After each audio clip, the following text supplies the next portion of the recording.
what do you think as a minister or support Imam. imam or support some political perspective too? You have some political perspective too. What do you think about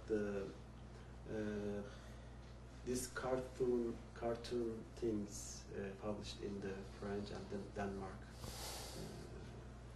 I mean, I was asking to. Yeah, so I'm quite familiar with it. Site. There was something wrong going on, like in Syria and in. Oh, and in parts of Europe.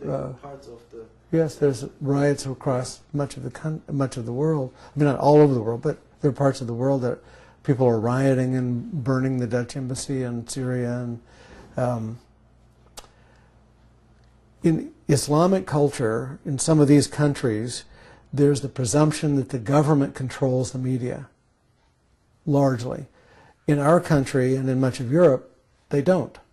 And so I can understand from their perspective, if the government allows it into the media, they assume that the government of that country agrees with the cartoon, when in fact the governments don't.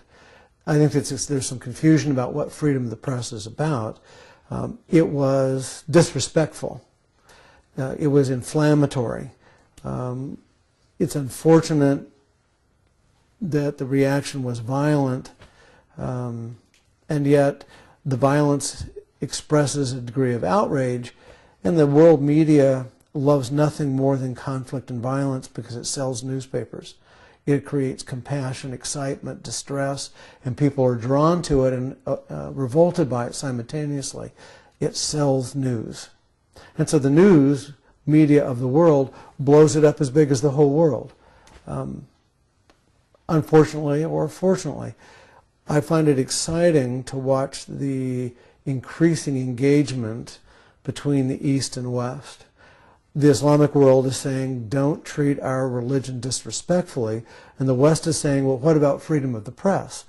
There are very different worldviews.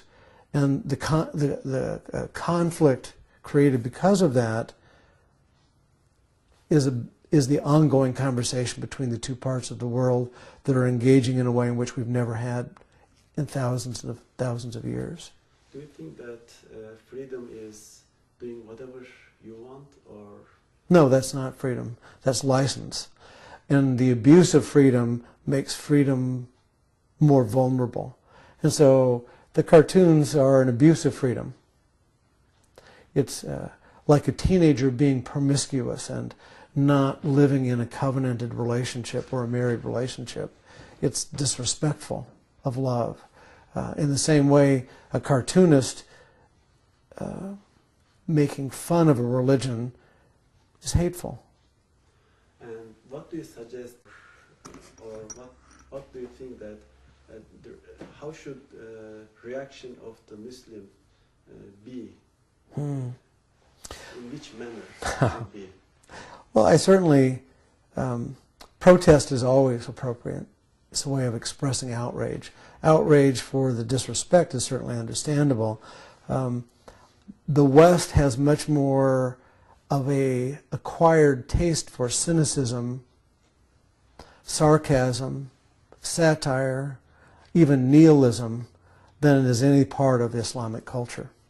And so it's almost artsy to be that way in our world at this time, but there's a spiritual bankruptcy to it, and I understand the outrage of the Islamic community. The Institute of Interfaith Dialogue has been founded to promote dialogue and cooperation among cultures and beliefs through direct first-hand experience. Yes.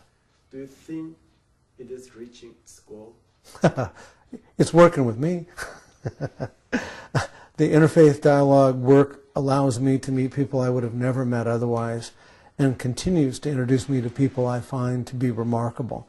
And so it's changing my life, and I reflect that in the people I then talk to and influence. And so it's making peace is not about peace in the entire world all at one moment.